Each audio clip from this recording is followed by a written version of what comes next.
நண்பர்கள் அனைவருக்கும் வணக்கம். இன்னைக்கு நம்ம அந்த வீடியோல 5 ரூபாய் நாணயம் பற்றி மிக முக்கிய புதிய தகவல் வெளியாகி இருக்கு. ஸோ அதை பத்தி தான் இப்ப நம்ம பார்க்க போறோம். டிஜிட்டல் இந்தியா உருவாக்கத்தில் ஆன்லைன் பரிவர்த்தனைகள் எளிதாகிவிட்டன. இப்போதெல்லாம் பலரும் பணத்தை எடுத்து செல்வதற்கு பதிலாக ஜிபே, போன்பே போன்ற செயலிகளை பயன்படுத்துகின்றனர். அதே சமயம் சில்லறை நாணயங்களை எடுத்து செல்வதில் எப்போதும் சிக்கல் உள்ளது. பலரும் அதிக சில்லறைகளை வைத்திருக்க விரும்புவதில்லை. அதே நேரம் சில்லறைகள் இல்லாமல் போனால் பல சமயங்களில் சிக்கலில் மாட்டிக்கொள்ள நேரிடும். நாணயங்கள் குறித்து மத்திய அரசும் ரிசர்வ் வங்கியும் முக்கிய முடிவை எடுத்துள்ளன. ஒரு குறிப்பிட்ட நாணயம் புழக்கத்தில் இருந்து விலக்கிக் கொள்ளப்படுகிறது. இந்த ஒரு நாணயத்திலிருந்து 4 அல்லது 5 பிளேடுகளை தயாரிக்க முடியும்.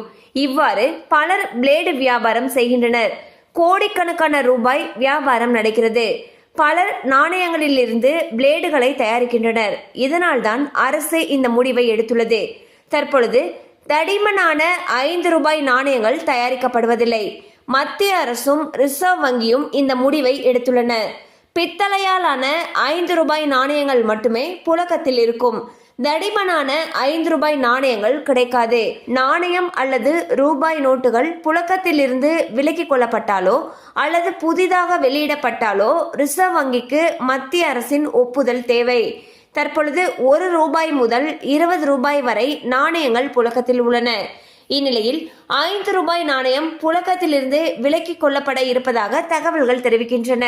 ஸோ பாத்தீங்கன்னா நம்ம இந்தியாவை பொறுத்த வரைக்கும் பல்வேறு வகையான 5 ரூபாய் நாணயங்கள் புழக்கத்தில் இருக்கு. அந்த வகையில் இனி பித்தளையால் ஆன 5 ரூபாய் நாணயங்கள் மட்டுமே புழக்கத்தில் இருக்கும்னு சொல்லியிருக்காங்க. ஏன்னா மற்ற அந்த தடிமனான உலோகத்தால் ஆன 5 ரூபாய் நாணயங்கள் தயாரிப்பை மத்திய அரசும் ரிசர்வ் வங்கியும் நிறுத்திட்டாங்க. ஸோ இனி பாத்தீங்கன்னா பித்தளை உலோகத்தால் ஆன 5 ரூபாய் நாணயங்கள் மட்டுமே புழக்கத்தில் இருக்கும். கண்டிப்பாக அந்த அப்டேட் உங்களுக்கு பயனுள்ளதாக இருக்கும் நம்புகிறோம். மேலும் இது போல் அப்டேட்ஸ் உங்களை உடனே ரீச் ஆகணும்னு நினச்சிங்கன்னா நம்ம சேனலோடு தொடர்ந்து இணைந்திருங்கள். தேங்க்யூ ஃபார் வாட்சிங்.